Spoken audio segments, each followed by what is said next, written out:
特朗普松口，战俘已上路。古巴危机重现，俄罗斯计划向古巴部署导弹。普京认错，承认袭击阿塞拜疆客机。北约核军演直接俄罗斯，打退俄空袭，最大规模袭击破产。欧盟忍无可忍，制定路线图对抗俄军威胁。抗俄最前线，拉脱维亚驱逐俄罗斯公民。精彩内容马上开始。据路透社报道，特朗普在前往以色列的总统专机上首次松口谈到向基辅提供战俘的事宜。他表示，泽连斯基在近期与他2度展开通话，共同讨论援助乌克兰的武器要求，内容的重点便是战俘。对于白宫而言，如果在战争中引入这种炸弹，有极大可能引发新一轮的冲突。毕竟战俘的射程高达2500公里，打击范围深入俄罗斯境内，甚至包括了莫斯科。克里姆林宫此前已发出警告，表示美俄关系正在上升期，希望美军不要做傻事，导致局势严重升级。鉴于种种不利因素影响，特朗普对战俘援乌的态度到底是怎样的？目前可以确认的是，俄军对乌克兰的进攻越来越频繁，在普京的侵略野心影响下，战争结束的可能性已降到一个历史最低点。这显然与特朗普最初的停战计划相悖。这一次，他终于忍无可忍。特朗普在接受记者采访时表示，如果俄罗斯不想停止侵略，那么美军将帮助乌军亲自结束战争。当然，特朗普说的没这么直白，不过表达是相同意思。特朗普原话所述，我可能会告诉普京，如果战争不结束，我们就立刻向乌克兰提供战俘。他们想要战俘射向他们的方向吗？我希望他不这样认为。这几乎是特朗普首次做出战俘入乌的肯定回答。除此之外，他还提到了援助的方式。按照特朗普和泽连斯基的计划，战俘并非直接售卖给乌克兰，而是先卖给北约，然后由北约提供给乌军。实话实说，自从8月份阿拉斯加和平协议计划破产后，特朗普就一直在考虑利用远程导弹直接威慑克里姆林宫的可能性。如今天时地利人和都有，战俘上路差不多成定局了，之后就是送俄军上路了。现在的俄军无疑陷入了退无可退的绝境，于是普京做了一个疯狂的决定。这次的争议来自古巴，特朗普宣布战俘援乌，克里姆林宫确实破防了，一破防他就开始跳墙。据俄国生意人报报道，俄罗斯联邦委员会已经批准了俄与古巴多个分别签署的政府间军事合作协议，并且获准在古巴部署战术导弹。普京曾对这款导弹夸夸而谈，表示目前还没有什么手段能拦截这种导弹。从有关消息可知，这个所谓的军事合作协议实则是为古巴提供伊斯坎德尔导弹。伊斯坎德尔加帧数，俄罗斯是想再度挑起古巴危机吗？单从地理位置看，古巴距离美国佛罗里达州仅约144公里，几乎是美国后院的核心节点。部署2枚中程导弹，几乎将威慑美国4个字写在了脸上。毫无疑问，俄军的这一行动是对美国为乌克兰提供战俘的回应。克里姆林宫之前早已表达过不满，不过也只是无能狂怒，反反复复警告美军不要加剧冲突。这下好了，往古巴部署可以直接打击美国后方的导弹，冲突加剧几乎是板上钉钉了。不过俄军这招还真未必对美国有用。特朗普早已表明，俄军不停战，战俘便越快到乌军手上。现在通过古巴威胁美国，俄军不过是在加速自己的失败罢了。与此同时，面对俄军的袭击与侵扰，北约也开启了反攻路线。俄军的侵略已经触及北约成员国本土领空，北约显然无法吞下这口恶气。欧盟外交与安全政策高级代表卡拉斯便提交了一份防务备战路线图。这份路线图旨在设定具体的里程碑以及2030年前的时间表，以此来应对未来数年俄罗斯威胁。顾名思义，专门制定的未来抗俄手册。从内容上来看，路线图明确了2个核心目标。第一是建立欧盟危机响应体系，俄军对北约国家的入侵集中于东翼，因此该体系致力于建立一支联合快速反应部队，能保障在24小时内集结，随时反击俄军对东翼可能的误入。第二则是在2040年实现北约关键防务能力的自主可控。现在的欧洲对美军装备依旧有较强的依赖性，一旦俄军的侵略加速，装备支援不及时，北约便可能陷入战略的被动，最终目的为提升欧洲自主研发的能力，增强欧洲抵御俄罗斯威胁的防务水平。或许正如冯德莱恩所说，2次是巧合，但3次、10次的骚扰就是蓄意且对欧洲有针对性的恶意行动。欧洲必须采取行动，这个行动将在路线图上展现出来。作为反俄侵略的部署，路线图还只是开胃小菜，北约接着又给俄罗斯整了把大的。除了对乌克兰发动袭击，俄军还将爪牙伸向了北约。波兰、罗马尼亚等国最近纷纷发文，表示俄军派出了大量无人机对其领空进行侵扰。只能说俄军这次算是踢到了铁钉子。俄罗斯卫星通讯社10月13日报道，北约即将举行名为坚定正午的军事演习，内容包括模拟使用核武器的场景。至于针对哪个国家，答案不言而喻。另一方面，这次核军演的地点也很有意思。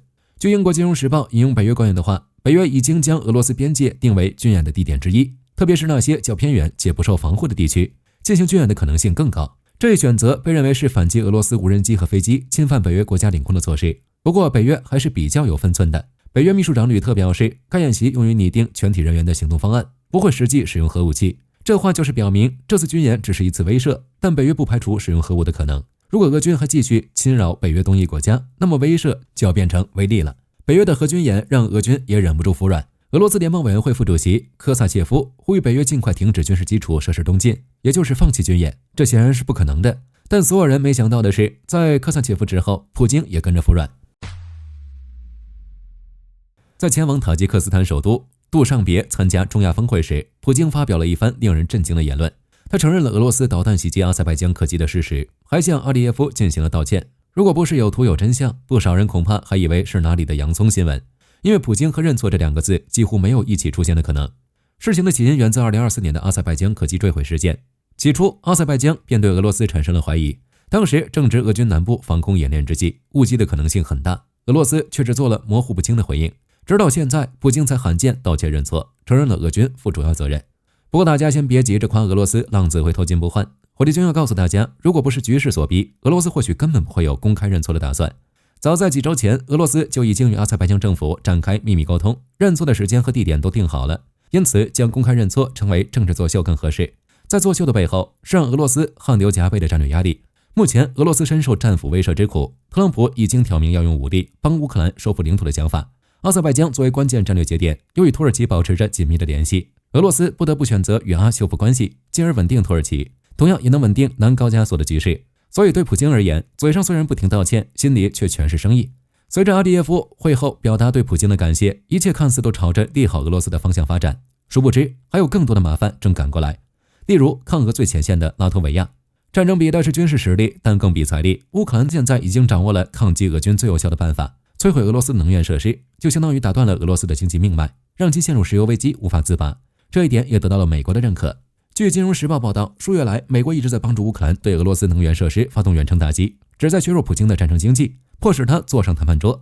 具体内容方面，包括帮助乌方制定路线规划、高度、时间和任务决策，使无人机能够躲避俄罗斯的防空系统，随后对俄能源设施予以重创。只是美国也没想到，乌克兰做的事情远比他想象的更震撼。通过美军的情报，乌克兰无人机对距离前线超2000公里的秋明州电油厂发动了一次迅猛的空袭，创下迄今为止最远的打击记录。要知道，秋明州炼油厂位于西伯利亚地区，甚至触及到了亚洲。除了秋明州炼油厂，俄罗斯其余能源设施也接连开花。据基辅独立报报道，乌克兰无人机成功袭击巴什科尔托斯坦共和国的一家炼油厂，并导致爆炸和火灾。现场画面看，这家炼油厂差不多报废了。有关人士透露，这次袭击的目标是位于乌法的 UNPZ 工厂。作为俄罗斯最大的电油中心，乌法在给俄军进行燃料和润滑油供给方面起着近乎主导的作用。然而，经历这一次打击，俄前线补给恐怕要吃紧了。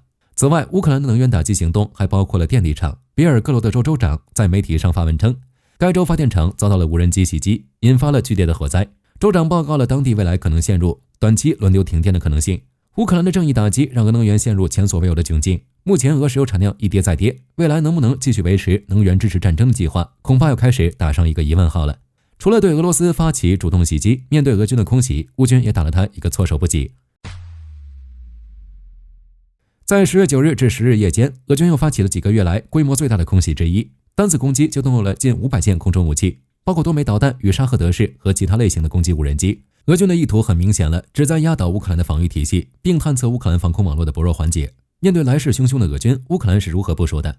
乌克兰的综合防御系统包括了电子战小组、导弹旅以及机动火力部队，可见乌军同样是有备而来。在整场空袭中，乌军防御系统大发神威，成功击落了近420个目标，包括405架敌方无人机、1枚匕首导弹，甚至还有多枚伊斯坎德尔系列导弹。乌克兰空军证实，他们总计发射了13枚导弹和60架无人机，分别在19个不同地点击中了预定目标或附近的目标。拦截弹药的碎片则落在了另外7个地点，整体的拦截率高达 85%。俄军气势汹汹的空袭几乎是拳头打在了棉花上，并未对乌军产生实质性的损失。值得一提的是，对匕首导弹的拦截背后还有爱国者和 ICMP 导弹的影子，美国与北约的援助作用开始逐步体现了出来。据消息报透露，拉脱维亚公民和移民事务办公室近日确认，841名未通过居留权确认的俄罗斯公民需要在10月13日前离境。通俗而言，这些俄罗斯公民都被驱逐出拉脱维亚了。自从2022年挑起对乌侵略战争后，俄罗斯便遭到无数国家抵制，拉脱维亚更是抗俄的最前线，甚至被称为逢俄必反。拉国在2022年开始修订移民法，限制俄罗斯公民入境。到2024年，条款进一步收缩，要求俄罗斯公民在规定时间内通过拉脱维亚 A2 级考试以及安全背景调查，才能申请欧盟的长期居留身份。经过这一连串组合拳，约有4000至5000人不得不回到俄罗斯。现在还要再加上800多名被强制驱逐出境的人了。在火力军看来，拉脱维亚这一手驱羊吞虎确实玩得精妙，因为它相当于做了一个典范，未来其他欧洲国家很有可能跟着效仿。普京发动侵略战争，不过只动了动嘴皮子，他们却不得不回到经济凋零、战火不断的俄罗斯。更不用说俄军的侵略还屡屡受挫，民众的不满持续加大。这次是拉脱维亚将他们驱逐，那么下次就很有可能是他们将发动侵略的人驱逐。战场方向，俄军的袭击屡屡受挫，乌克兰却在这时创造了一个了不起的记录。据乌克兰媒体 Defense Express 报道，乌克兰再次取得重大战果，在一次猎杀行动中，乌军成功摧毁俄军一套极其稀有且价值高昂的电站系统 2330ZH。 作为俄乌战争中最先进、最具威胁性的电站装备之一， 2330ZH 不仅是电站金钟罩，还是一个可以顶公式的顺风耳，可制造一个巨大的电子屏蔽区，干扰25公里的范围内地面无线电通讯，并准确提供敌方重要设施和部队的具体位置，几乎是战争中 bug 般的武器。面对这个劲敌，乌军出动了复仇之神412团与边防卫队的空中侦察单位，两支部队完美协同，利用无人机对 2330ZH 予以致命打击。